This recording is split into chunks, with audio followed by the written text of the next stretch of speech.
Hey gang, AV here. Welcome to my review of the Marvel Spider-Man Gamerverse 2-pack, which has Spider-Man and Mister Negative. Here they are in the packaging. As you can see, it's a window box where you can see the figures in themselves inside. Flipping it over, you can see there's a little brief right up there on the back. Basically it says, as he seeks to defend the city he calls home, Spider-Man crosses paths with Mister Negative, the ruthless gang leader of the Inner Demons, and one of the most dangerous threats to ever sweep through New York. In case you're unfamiliar, this is based off of the Spider-Man video game. If you've never played it, it's excellent. It really is good. Especially with the expansion packs and everything else. I recently got this 2-pack off of Amazon too. It was on sale for like 12 bucks or something like that. So if you're interested, you probably still find one on there if you look. On the back, there's just a bunch of legal stuff. There's a picture of Spider-Man there, Spider-Man there. That's the Spider-Man suit that is designed off of the one in the game, by the way. Here they are. Spider-Man and Mister Negative. There was only one accessory in the set, and that is Spider-Man's web here, which, as you can see, spreads out there at the tip so that he can capture something. You can clip this onto either wrist. That one's shaped as though he's shooting it. It works pretty decent. I mean, it's not too bad. It does make him a little front heavy though, so it is what it is. While I've got him in hand, let's have a look at some of his detail. It's not a bad looking Spider-Man, in all honesty. I mean, this costume design, when I first saw it, I didn't really like it, but after playing the game, it did grow on me, I have to admit. I do rather like the design of this after all.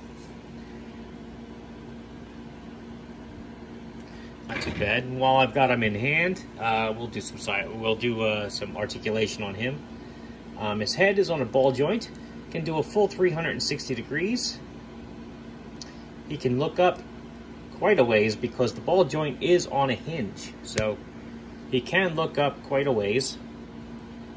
He can also look down pretty decently too. No real tilt from side to side. You can if you force it, I guess. Arms will do a full 360 degrees. They go up about this high. They do spin at the bicep. Elbows are single jointed. They can hyperextend a little bit and well as go a little past 90 degrees. Wrists rotate 360. No hinge. Ab crunch is pretty good. Waist, he can go from side to side.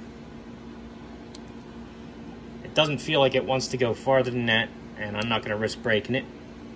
Legs can kick up about this high, back about that far. He can do the splits about like that. Honestly, any more than that, and you're going to pop the leg off of the ball joint used on the T-bar. It's just plastic. It'll pop right back on, but I don't want to stretch it out too much either, so you're not really going to get too much of a split out of him, unfortunately. He does have an upper thigh cut, which enables for 360 degree rotation there. Knees, double jointed. Kick his heel back almost all the way. He has an upper calf cut, which enables you to spin his leg there. Ankles, point his toes down, almost flat. Point his toes forward a decent amount as well. He also has a rocker joint here.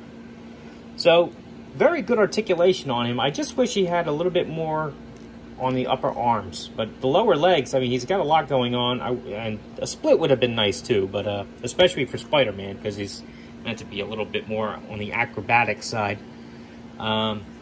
Mister Negative, on the other hand, has completely different articulation, and it's going to be a little hindered because of his vest and all. But his head is on a ball joint, does a full 360 degree rotation.